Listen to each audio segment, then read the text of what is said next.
नमस्कार. श्रीवल्लभ आयुर्वेद आश्रम आणि Parinita women wellness centre Kherdi Dapoli येथे सर्वांचं स्वागत. मुक्ता या निवासी 3 दिवसीय निवासी शिबिराच्या निमित्ताने आपण बाहेरून सुद्धा काही वैद्य, डॉक्टर किंवा काही विशिष्ट विषयाचे अभ्यासक हे आपल्याला जेव्हा शक्य होईल त्यावेळेला आपण इथे बोलवत असतो आणि त्याचा शिबिरार्थी आणि अन्य स्त्रिया यांना त्या विषयाचं ज्ञान होण्यासाठी लाभ व्हावा म्हणून आपण असं इथे कार्यक्रम करत असतो शिबिराच्या अंतर्गत. मागच्या वेळेला शिबिरामध्ये स्वभावाला औषध आहे का अशा स्वरूपाच्या आशयाचा एक विषय 1-1.5 तास महाजन म्हणून त्यांनी मांडला होता. आणि 40 नंतर स्त्रियांना जे निर्माण होणारे त्रास आहेत त्याच्यामध्ये शारीरिक तक्रारी आणि मानसिक तक्रारी या सगळ्यांचं एक मोठं जाळं हे असतं. त्याच्यामध्ये स्वभाव, विविध प्रकारच्या तऱ्हा, घरातल्या माणसांच्या स्वतःच्या विषयी असलेलं नातं आणि समाजाशी विषय असलेलं नातं, रिलेशनशिप्स, त्यांच्यामधल्या अनेक प्रकारच्या कुरबुरी आणि त्याचा त्या प्रत्येक महिलेला होणारा घरात त्रास या संबंधीचा विषय आम्ही मागच्या कार्यक्रमामध्ये 1-1.5 तास व्यवस्थित मांडला होता. या वेळेला आपल्याला या शिबिरामध्ये सर्व स्त्रियांना मार्गदर्शन करण्यासाठी म्हणून डॉक्टर अजयराज बाळ हे आपल्याला लाभलेले आहे. BMS त्यांनी पुण्याला टिळक आयुर्वेद महाविद्यालय इथून केलं आणि MD MS हे तिथून केलं. आयुर्वेदाचे उत्तम जाणकार आणि निष्णात सर्जन आणि यांची एक विशेष ओळख करून द्यायची तर ते आम्हाला 3 वर्ष सिनियर असून सेम कॉलेजमध्ये. आणि मंडणगड हा काही वर्षांपूर्वी जरा दुर्गम प्रदेश, सुविधा नसलेला, एखाद्या कर्मचाऱ्याची ट्रान्सफर करायची असेल तर त्याला तुला मंडणगडला टाकू काय अशा स्वरूपाचा असलेला तालुका. अशा ठिकाणून स्त्रियांना एखादी बाळंतीण अडली तर 35-40 किलोमीटर अंतर कापून त्या बाईला त्या वेदना सहन करत दापोली येथे यावं लागत असे. हॉस्पिटलमध्ये काय पुढे सीझर करायचंय किंवा अन्य ऑपरेशन करायचं यासाठी सुविधा नव्हत्या. तर तेव्हा डॉक्टर अजय बाळ यांनी पहिलं मंडणगडातलं सीझर किती वर्षापूर्वी सर? 2010 मध्ये. म्हणजे आता 15 वर्ष झाले. 15 वर्षापूर्वीची गोष्ट आहे. तर तेव्हा पहिलं मंडणगडातलं सीझर त्यांनी केलं की जेव्हा मंडणगडातल्या कुठल्या स्त्रीला उठून त्या कळा सहन करत 40 किलोमीटर अंतर पार करून यावं लागत नाही. तर असं त्यांनी पहिलं काम मंडणगडला सुरू केलं. तर यांचा आमचा स्नेह बरेच वर्ष आहे आणि त्यांच्या ज्ञानाचा आम्हाला मी या विषयातलं काम करायला लागण्याच्या अगोदरपासून त्यांचं मार्गदर्शन मला वेळोवेळी लाभलेलं आहे. तर आपण यांच्याकडूनच या मेनोपॉज संबंधी, मग ती नैसर्गिकरित्या पाळी गेलेली असो किंवा जाण्याची वेळ आलेली असो किंवा हिस्टेरेक्टॉमी सारख्या शस्त्रक्रियांमधून ती निर्माण झालेली असो, तर यामध्ये या स्त्रीला काय काय त्रासांना सामोरं जावं लागतं, त्यातनं आपण काळजी कशी घ्यायची, कोणत्या कोणत्या तपासण्या कुठल्याही स्त्रीने करण्यासाठी संकोच न बाळगता कशा आवश्यक आहेत, तर या संबंधी त्यांच्याशी गप्पा स्वरूपात एकदम लाईट मूडवर, फार प्रकारचं असं काही औपचारिकता न बाळगता, तुमचे काही प्रश्न मध्ये झाले तरी सुद्धा त्या प्रश्नांना उत्तर देत असे आपण एक हा सेशन त्यांच्याकडून आपण जाणून घेऊया.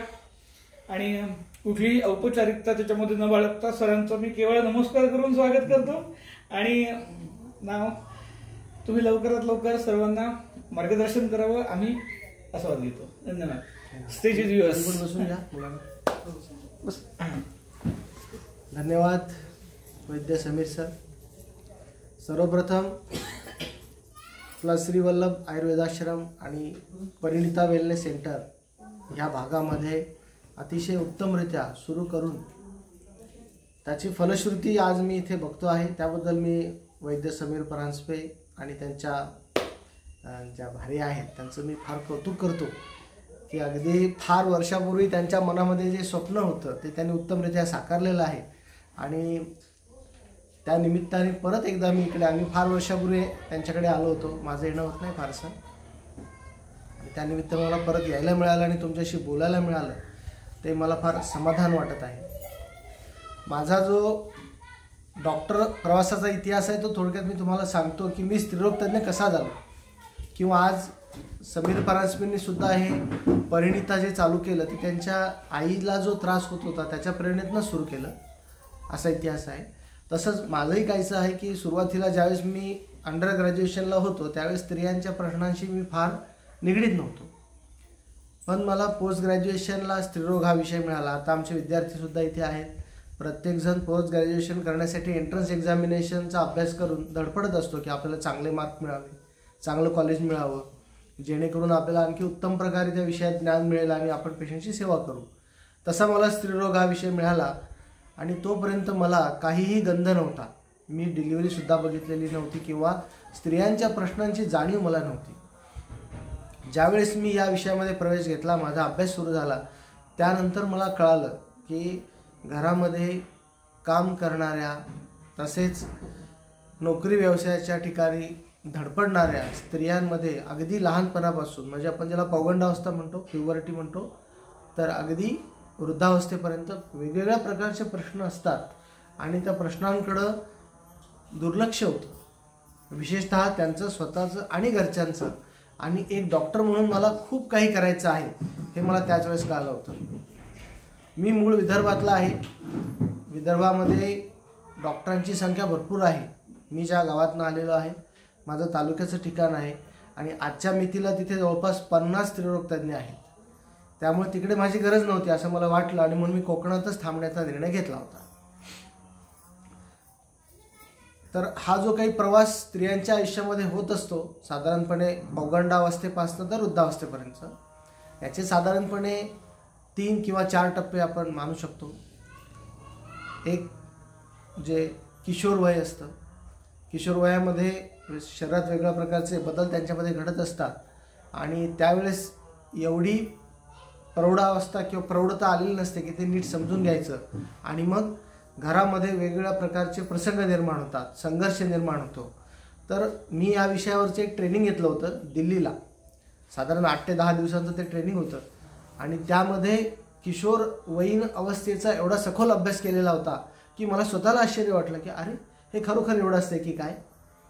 मग त्यानंतर हळूहळू शाळांमधून, कॉलेजेसमधून लेक्चर देत देत, मुलांशी बोलत बोलत मला अजून खूप काही शिकायला मिळालं.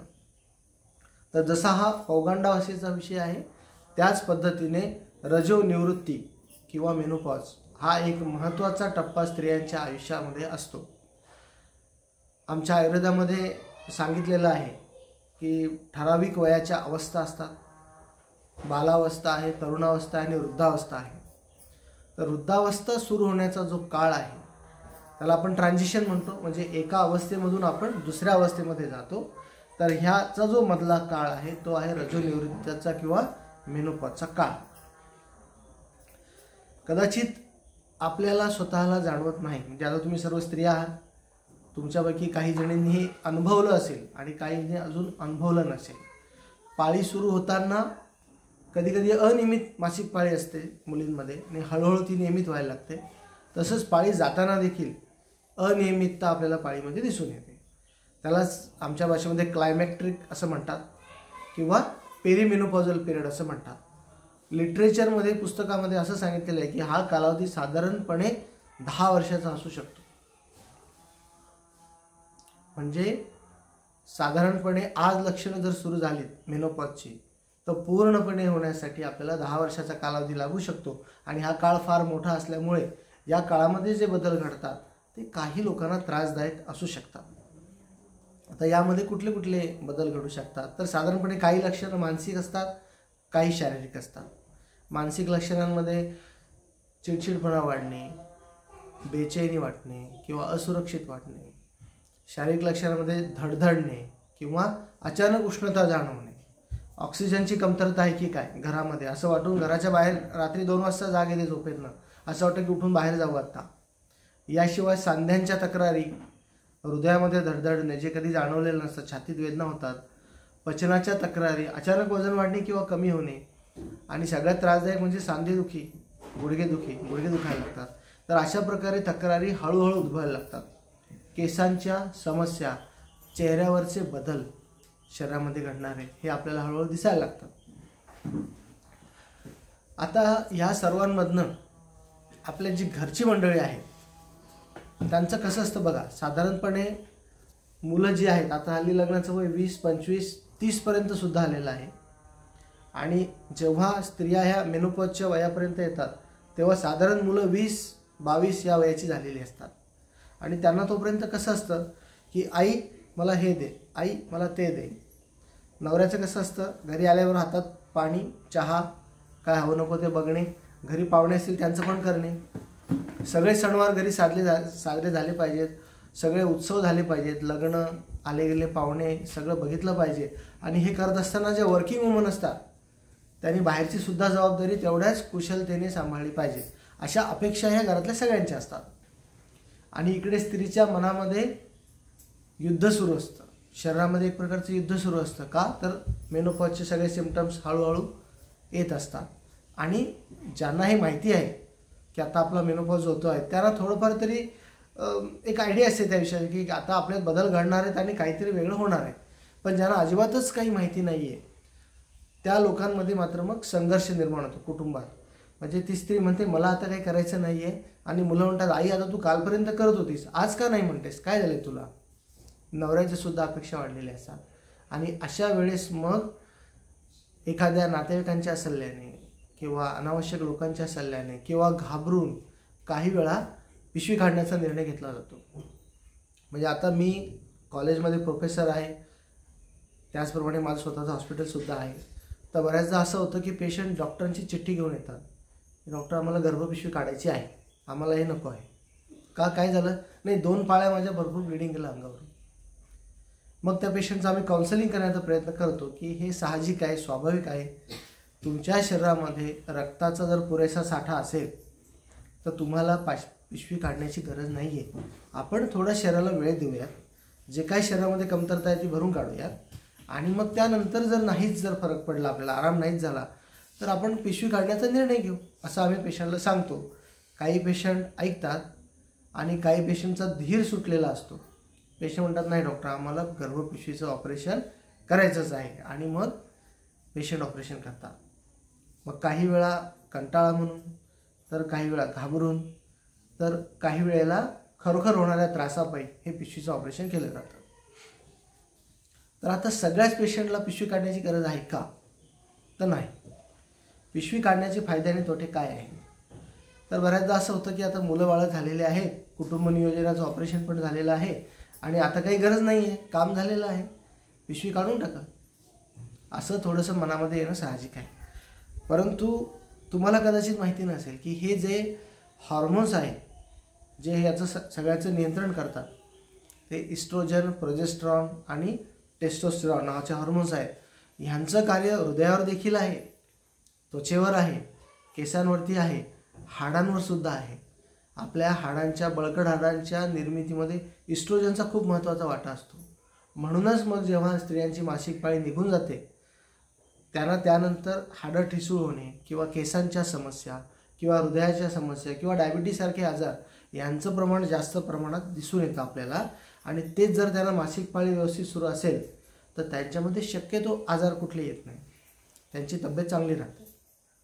आमच्या आयुर्वेदामध्ये रक्तमोक्षण नावाचा एक प्रकार आहे की ज्यामध्ये वर्षातल्या ठराविक काळामध्ये शरद ऋतूमध्ये रक्तमोक्षण केलं जातं जेणेकरून शरीरातलं अशुद्ध रक्तही निघून जाईल.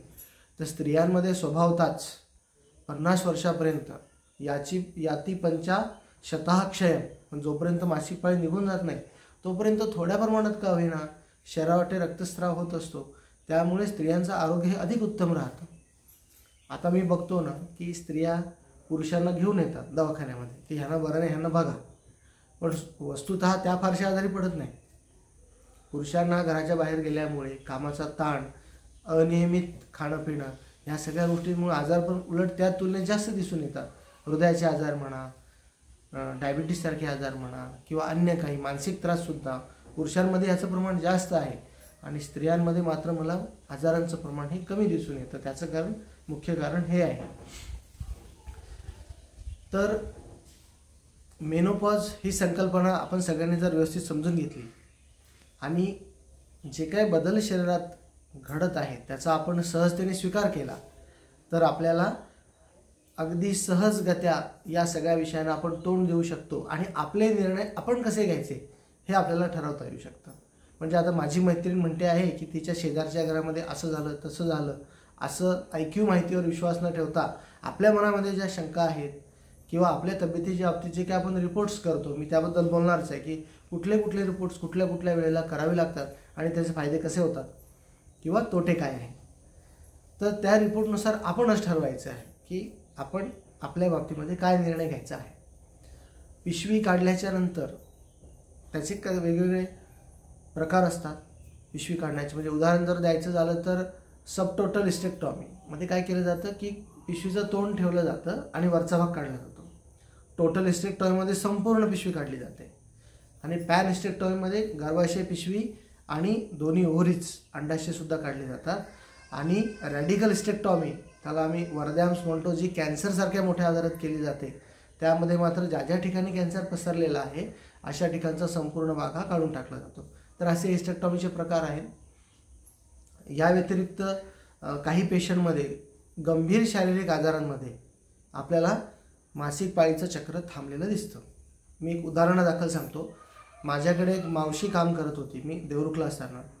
ती विधवा होती आणि मुलं लहान असल्यामुळे तिने परत काय दुसऱ्या लग्नाचा विचार केला नाही आणि तिचं वय 29 असताना तिला मेनोपॉज झाला. म्हणजे हे आता अशा प्रकारचे उदाहरण आपल्याला बरेच दिसून येतात. पण असं सुद्धा आहे की काही मानसिक त्रास असेल आणि शारीरिक कष्ट जास्त प्रमाणात असतील तर मेनोपॉज हा लवकर होतो. आणि एखादी स्त्री स्वभावतः आनंदी असेल, खाणंपिणं चांगलं आहे, व्यायाम व्यवस्थित वेळच्या वेळी होतो आणि कुठल्याही प्रकारे स्वभाव हा मनाला लावून न घेणारा असतो, जे स्त्रियांच्या विरुद्ध आहे. स्त्रिया चटकन मनाला लावून घेतात. म्हणजे त्यांना त्यांचं दुःख तर सहन होत नाही, दुसऱ्याचंही होत नाही. पुरुषांना असं दुसऱ्याच्या दुःखासाठी रडलेलं बघत नाही आपण फारसं, पण स्त्रिया मात्र हळव्या असतात आणि मनाला लावून घेतात. तर असं नसेल तर पाळी बऱ्याचदा अगदी सहजगत्या जशी आली तशी निघून जाते, काही त्रास स्त्रियांना होत नाही. एखाद्या स्त्रीला मासिक पाळीची जर तक्रार असेल तर तिने काय केलं पाहिजे. तर सर्वप्रथम जे आपले फॅमिली डॉक्टर्स असतात आपण त्यांचा सल्ला घेतो की डॉक्टर मला गेल्या 2 ते 3 महिन्यांपासून अशी अनियमितता जाणवते किंवा ब्लिडिंग जास्त होते किंवा कमी होतोय किंवा अचानक माझं वजन वाढले. तर हे काही त्रासदायक लक्षण आहे किंवा नाही आहे. मग डॉक्टर आपल्याला काय सल्ला देतात. पहिला सल्ला की सोनोग्राफी करून घ्या. बरोबर आहे की नाही. आपल्यापैकी किती लोकांनी सोनोग्राफी केलेली नाही आहे. आयुष्यात एकदाही मी सोनोग्राफी केलेली नाही असं कोणी आहे आपल्यामध्ये. सगळ्यांनी जवळपास सोनोग्राफी केली आहे. म्हणजे आपल्याला सोनोग्राफी तंत्रज्ञान माहिती आहे. बरोबर आहे. तर अतिशय चांगला शोध सोनोग्राफीच्या रूपात लागलेला आहे आणि साधारण 1980 नंतर आपल्या भारतामध्ये बऱ्याचशा ठिकाणी सोनोग्राफी ह्या उपलब्ध झाल्या आणि आता अगदी गावोगावी सोनोग्राफी तंत्रज्ञान उपलब्ध आहे. ह्यामध्ये 2D, 3D आणि 4D अशा प्रकारे सुद्धा वेगवेगळ्या प्रकारचे मशीन्स आज अवेलेबल आहेत. पूर्वी आपल्या घरी black and white T V होते, मग कलर काच लावलेले टी व्ही आले, मग आता रंगीत टी व्ही आहेत, मग LED आहे. हे ज्या ज्या प्रकारे ॲडव्हान्स सायन्स होत आहे त्या त्या प्रकारे सोनोग्राफी मशीन्स एवढे आधुनिक झालेले आहेत आता की जसं आपण डोळ्याने बघतो एकमेकांना त्या पद्धतीने आपण पोटातले अवयव बारकाईने बघू शकतो. या सोनोग्राफीचंच पुढचं व्हर्जन आहे ते MRI. म्हणजे ज्यांचं निदान सोनोग्राफीमध्ये होत नाही, आणखी बारकाईने बघायचं असतं, अशा वेळेला आपण MRI करतो. तर काय बघायचं असतं सोनोग्राफीला. मासिक पाळीची तक्रार आहे, मग सोनोग्राफीमध्ये गर्भाशयाची साईज मोजमाप बघितलं जातं. साधारण बंद मुठ्ठी एवढं गर्भाशय असतं आपलं. 6x4x3 सेंटीमीटर अशी त्याची नॉर्मल साईज असते. वयानुसार सुद्धा याच्यामध्ये बदल आपल्याला दिसून येतात आणि गर्भाशयाचा आकार जेव्हा वाढतो तेव्हा मासिक पाळीची लक्षणं निर्माण होतात. आता हा आकार का बदल होतो आकारामध्ये, तर काही आजार आहेत. तसं एक ॲडिनोमायसिस नावाचा आजार आहे. काही वेळा गर्भाशयाच्या गाठी असतात, त्याला फायब्रॉइड असं म्हटलं जातं. तर अशा प्रकारच्या आजारांमध्ये गर्भाशयाचा आकार वाढतो. आकार वाढल्यामुळे जे काही पाळीचं प्रमाण आहे, रक्ताचं प्रमाण आहे, ब्लिडिंगचं, ते वाढलं जातं आणि योग्य वेळेत त्याचं निदान झालं नाही तर आकार वाढतच जातो आणि मग पेशंटला सांगण्यात येतं की गर्भाशयाचा आकार वाढलेला आहे किंवा सूज आलेली आहे आणि आता तुम्हाला ऑपरेशन हे करावं लागेल. दुसरा प्रकार म्हणजे फायब्रॉइड. फायब्रॉइडमध्ये आपण फक्त गर्भाशयाची गाठ काढू शकतो आणि गर्भाशय आपलं हे वाचू शकतं.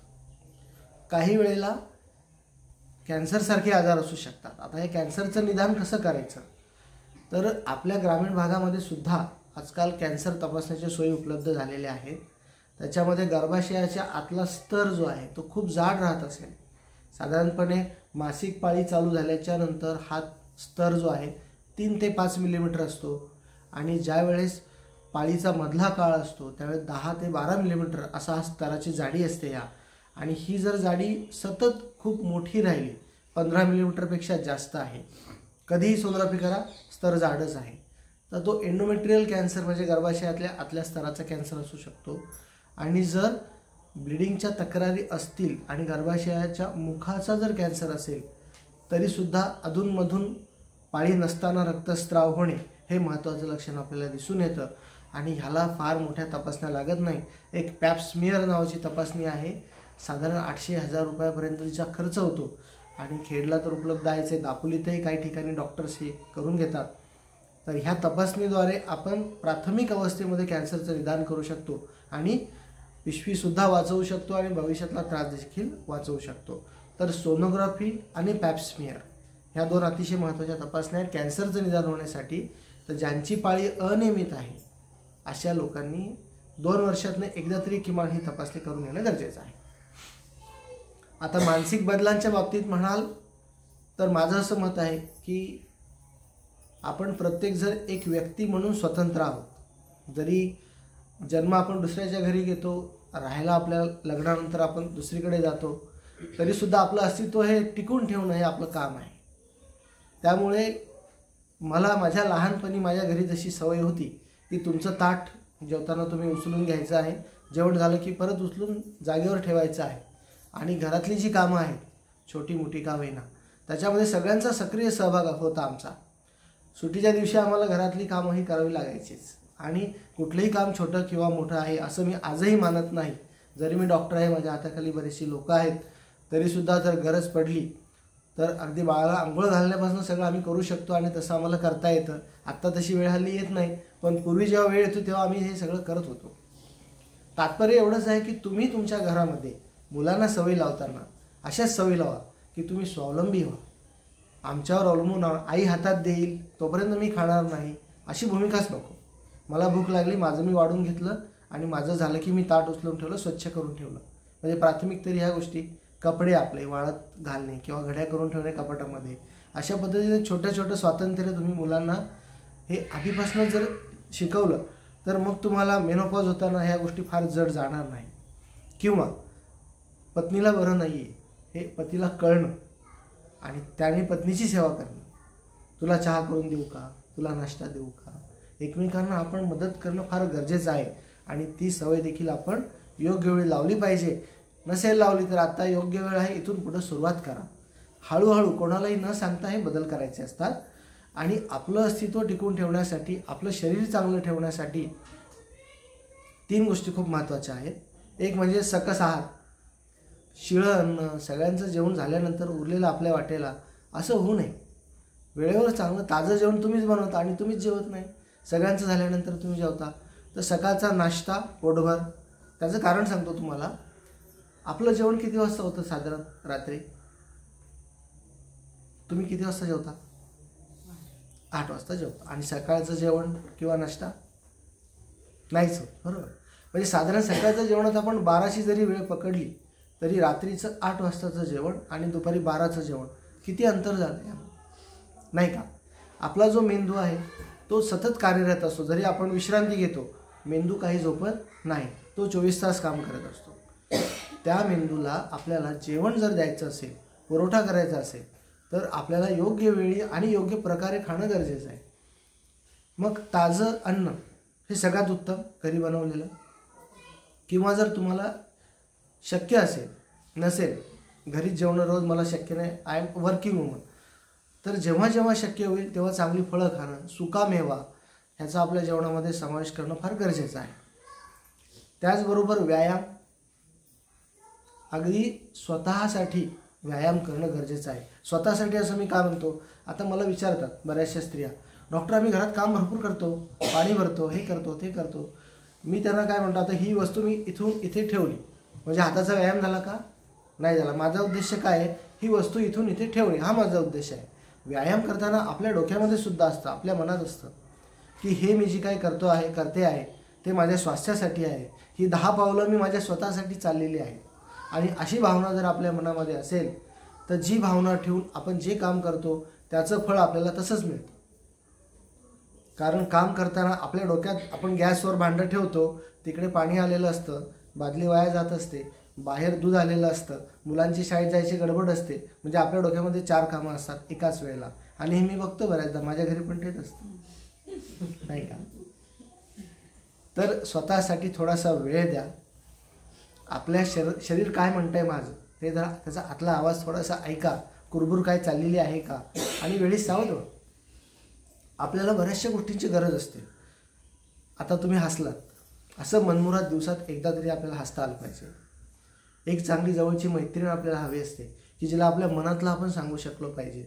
आता माझ्याकडे येणारे जे पेशंट आहेत ना, ते दुसरा पेशंट आतमध्ये यायचा असतो म्हणून फक्त नाईलाजाने बाहेर जातात, आता त्यांना बरं सांगायचं असतं.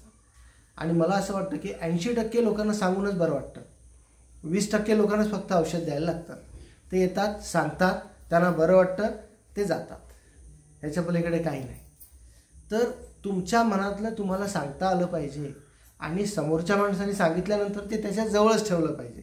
नाहीतर ते सगळ्यांना जर सांगितलं तर त्याचा काही उपयोग नाही.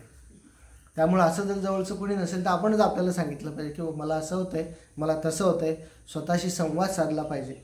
आणि ह्याच्यावरती आता बरंचसं काम चाललेलं आहे की मानसिक स्वास्थ्य काय झालं आहे, दुर्दैवाने आता एकत्र कुटुंब पद्धती नाही आहे. त्याच्यामुळे एक व्यक्ती आजारी पडली ना तर ते घर थांबल्यासारखंच होतं. ज्यांच्या घरामध्ये वृद्ध व्यक्ती आहेत, आजारी आहेत, ते हे अनुभवत असतील कदाचित.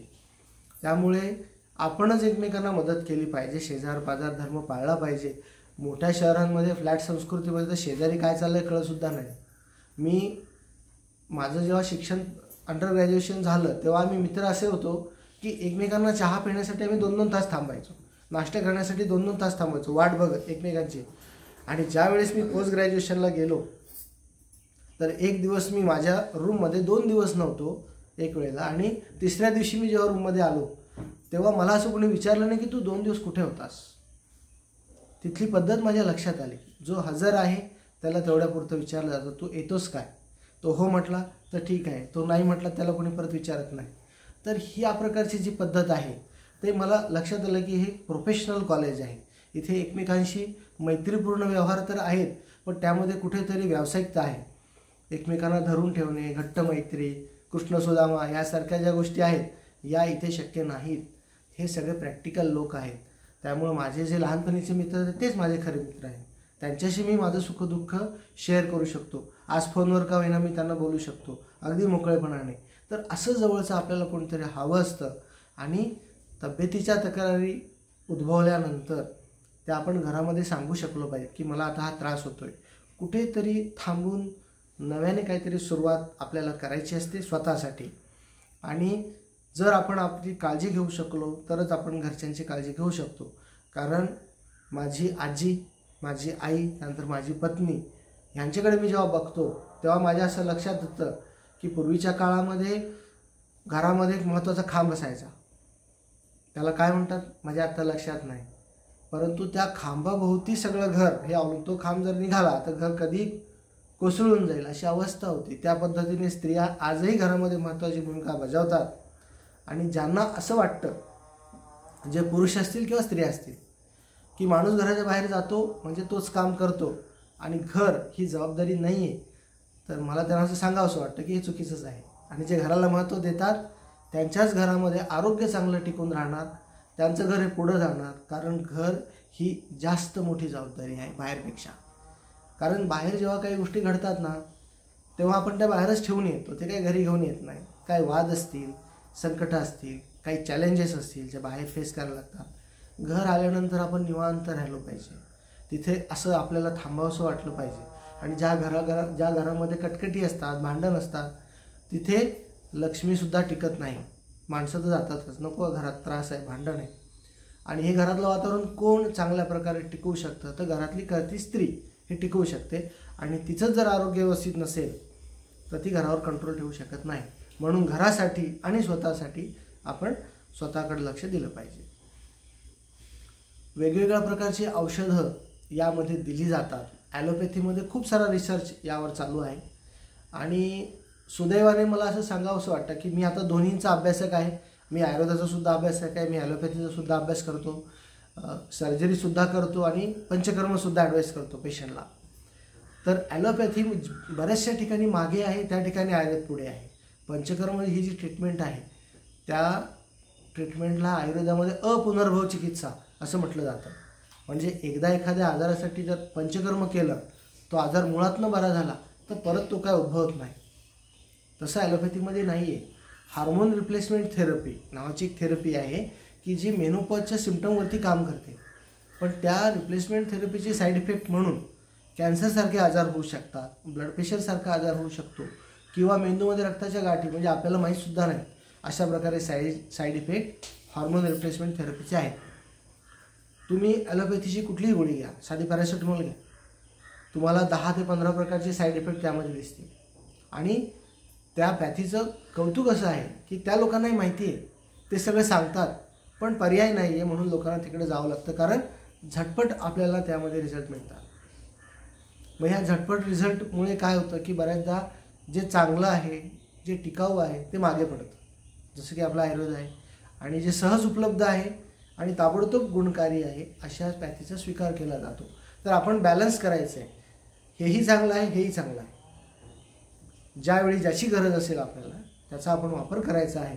आणि मनामध्ये हे आपल्या नेहमी बिंबवायचं आहे की नाही, हे जरी मी आता वापर करतो ह्या गोष्टीचा, पण मला लाँग टर्मसाठी दुसरं काही गोष्टी करायच्या आहेत, त्यासाठी मी योगाचा आधार घेईन, मी आयुर्वेदाचा आधार घेईन, पंचकर्म करेन आणि आहार हेच औषध, या तत्वाप्रमाणे माझ्या आहारामध्ये मी अशा गोष्टींचा समावेश करेन की जेणेकरून मला शक्यतो औषधांकडे जावंच लागू नये.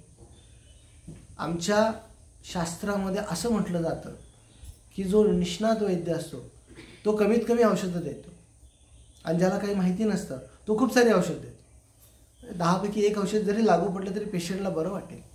बरोबर आहे की नाही? मी प्रोपगंडा कंपनीचे बरेचसे औषधं लोक घेऊन येतात माझ्याकडे. 2000 रुपयाला पावडर, 3000 रुपयाला काढा. डॉक्टर हे घेऊ का? मी त्याला विचारतो, तू हे विकत घेतलंस का? तो कुठं घेतलं? मग चांगलं आहे, तू घे. जर आधीच विचारायला आला तर मी त्याला सांगतो की एवढ्या महाग औषधांची आपल्याला सवय नसते, आपल्याला गरज नसते, आपण साध्या औषधांनी बघूयात आधी होत आहे का. तर असं आहे. आणखी एक महत्त्वाचा विषय म्हणजे आयुर्वेदामध्ये काय सांगितलं की आजार हा अतिशय सूक्ष्म स्वरूपामध्ये आपल्या शरीरामध्ये निर्माण होतो आणि नंतर हळूहळू तो वाढत जातो वणव्याप्रमाणे. आता अमेरिकेला आग लागली, आपण ऐकलं असेल. अमेरिकेमध्ये एका छोट्याशा भूभागामध्ये आग लागली आणि जवळपास 30,000 एकर एवढ्या मोठ्या परिसरामध्ये आग पसरली आणि त्यामध्ये बऱ्याचशा लोकांची घरं ही जळून खाक झाली. बंगलेच्या बंगले, सगळ्या रहिवासी जमिनी, शेती आणि काही माणसं देखील मृत्युमुखी पडली. आणि अजूनही ही एक आटोक्यात आग आलेली नाही आहे. अमेरिकेसारखी जी महासत्ता आग आहे तिने गुडघे टेकलेले आहेत ह्या आगीसमोर, ह्या नुकसानीसमोर. तसंच आपल्या शरीरामध्ये कुठलाही आजार हा सूक्ष्म स्वरूपामध्ये आधी येतो. तो जर आपण ओळखला, माझ्या शरीरात काहीतरी बदल घडला आहे आणि मला याचा शोध घ्यायचा आहे, तर आपण मोठ्या प्रमाणातली हानी निश्चितपणे टाळू शकतो. म्हणून आतला आवाज ऐकायला शिका. स्वतःला 5 मिनटं तरी वेळ द्या 24 तासातले की काय सुरू आहे. रात्री झोपताना दुधाचं भांडं झाकलं आहे का, फ्रीजमध्ये ठेवलं आहे का, ह्याच्याचबरोबर माझा दिवस कसा गेला आजचा, माझी प्रकृती कशी आहे, मी उद्यासाठी सज्ज आहे का, हे स्वतःला विचारा की मला थांबण्याची गरज आहे. आणि शेअर करा तुमचे जे अनुभव आहे, जे तुमचे त्रास आहे ते सगळ्यांना सांगा घरामध्ये. मला असं होतंय बरं, मला तसं होतंय, मला हा त्रास आहे. व्यक्त व्हा, त्यांच्या काय प्रतिक्रिया येतात त्या बघा. नाहीतर ते तुम्हाला कदाचित गोष्ट माहिती असेल वाल्या कोळ्याची. सगळ्यांना माहिती आहे की त्यांनी जे पैसे तो घरी आणत होता त्या पैशामध्ये सगळ्यांचा वाटा होता, सगळ्यांना मान्य होतं, पण त्याने जे पाप केलं ते कोणालाच नको होतं. तसं होतं. तू जे काम करतेस, छान स्वयंपाक करतेस, मान्य आहे मला, पण तुझी कंबर नको दुखायला. 3 तास बसलीस तर काय झालं, असं घरच्यांचं होतं थोडंसं. तर मध्ये मध्ये कुठेतरी पॉज घेणं गरजेचं आहे, म्हणजे आपला मेनोपॉज हा व्यवस्थित होऊ शकतो. ज्या ज्या ठिकाणी ज्याची ज्याची गरज लागेल, मी जसं सांगितलं की आयुर्वेद असू दे, ॲलोपॅथी असू दे, कुठलंही शास्त्र असू दे, त्याचा उद्देश एकच आहे की मानवजातीचं भलं करणं, त्यांना बरं वाटेल अशी उपाययोजना करणं. कुठल्याही डॉक्टरला असं वाटत नाही की आता हे औषध दिले, आता ह्याला बरं वाटलंच नाही पाहिजे, हा परत आला पाहिजे 4 दिवसांनी. कोणालाही वाटतं आला पेशंट बरं व्हावं, त्याचं भलं व्हावं. माझ्या मनामध्ये ज्या काही गोष्टी होत्या त्यातल्या बऱ्याचशा मी आता सांगितलेल्या आहेत. साधारणपणे एक अर्धा तास तरी आपण आता ऐकतो आहोत. तर मला असं वाटतं हे एकतर्फी न होता तुमच्याकडनं जर काही प्रश्न आले आणि मला जर त्यांचं शंका निरसन करता आलं तर मला अतिशय आनंद होईल. तर तुम्ही तुमच्या मनातले काय प्रश्न असतील तर विचारा, किंवा तुमचे काय अनुभव असतील ते देखील तुम्ही सांगू शकता.